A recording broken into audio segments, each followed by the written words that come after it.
Yang terhormat Bapak-bapak, Ibu-ibu, salam Pancasila. Bapak-bapak, Ibu-ibu yang melihat video saya ini, tolong jangan lupa subscribe, like, dan di-share. Sifatnya gratis.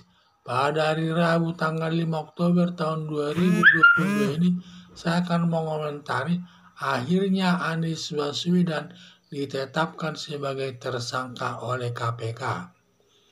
KPK telah berkali-kali memeriksa Anies Baswedan dalam perkara Formula E, kasus pembangunan dengan uang muka 0% di daerah Jakarta Timur, dan perkara lainnya. Dan semua hasil pemeriksaannya hanya diperiksa saja tanpa ditetapkan sebagai tersangka. Sampai banyak warga masyarakat mengusulkan bubarkan KPK. Akhirnya KPK menetapkan Anies Baswedan sebagai tersangka dalam kasus Formula E, diduga terkait penjualan Formula E kepada orang Singapura. Kesulitan KPK menetapkan Anies Baswedan sebagai tersangka selama ini, banyak pihak melindungi Anies Baswedan, terutama datangnya dari pendukung garis keras dari partai politik pengusung Anies Baswedan untuk calon presiden RI, dan selalu dipolitiskan.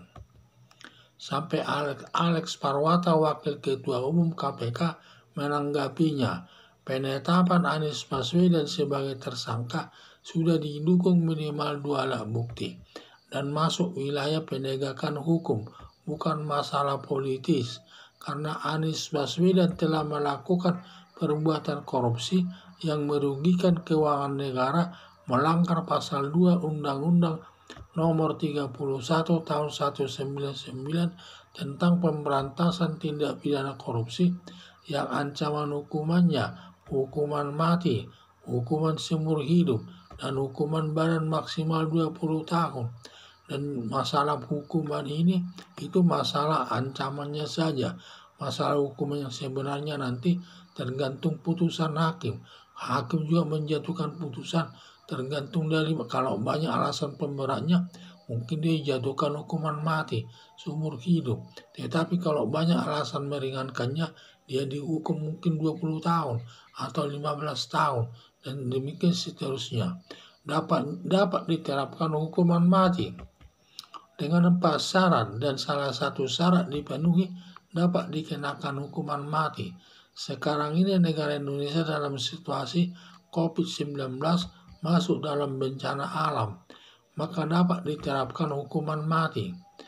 Dengan ditetapkannya Anies Baswedan sebagai tersangka, tertutup bagi Anies Baswedan mencalonkan diri sebagai presiden tahun 2024.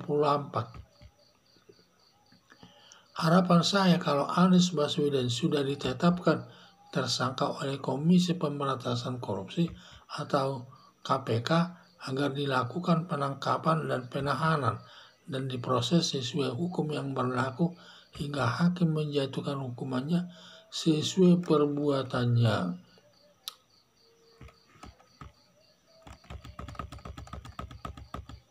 KPK telah berkali-kali memeriksa Anies Baswedan dalam perkara Formula E, kasus pembangunan dengan uang muka 0% di daerah Jakarta Timur, dan perkara lainnya. Dan semua hasil pemeriksaannya hanya diperiksa saja tanpa ditetapkan sebagai tersangka. Sampai banyak warga masyarakat mengusulkan bubarkan KPK. Akhirnya KPK menetapkan Anies Baswedan sebagai tersangka dalam kasus Formula E, diduga terkait penjualan Formula E kepada orang Singapura.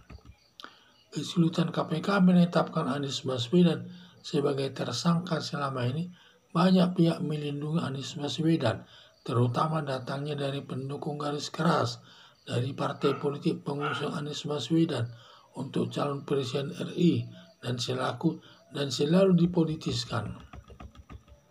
Sampai Alex Parwata, Wakil Ketua Umum KPK, menanggapinya. Penetapan Anies Baswedan sebagai tersangka sudah didukung minimal 2 alat bukti dan masuk wilayah penegakan hukum, bukan masalah politis. Karena Anies Baswedan telah melakukan perbuatan korupsi yang merugikan keuangan negara, melanggar pasal 2 Undang-Undang Nomor 31 Tahun 1999 tentang pemberantasan tindak pidana korupsi yang ancaman hukumannya hukuman mati, hukuman seumur hidup, dan hukuman badan maksimal 20 tahun.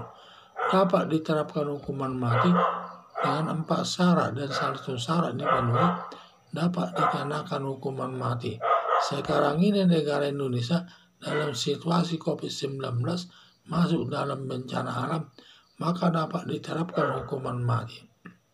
Dengan ditetapkannya Anies Baswedan sebagai tersangka, tertutup bagi Anies Baswedan mencalonkan diri sebagai presiden tahun 2024. Harapan saya, kalau Anies Baswedan sudah ditetapkan tersangka oleh Komisi Pemberantasan Korupsi atau KPK, agar dilakukan penangkapan dan penahanan dan diproses sesuai hukum yang berlaku hingga hakim menjatuhkan hukumannya sesuai perbuatannya. Sekian dan terima kasih.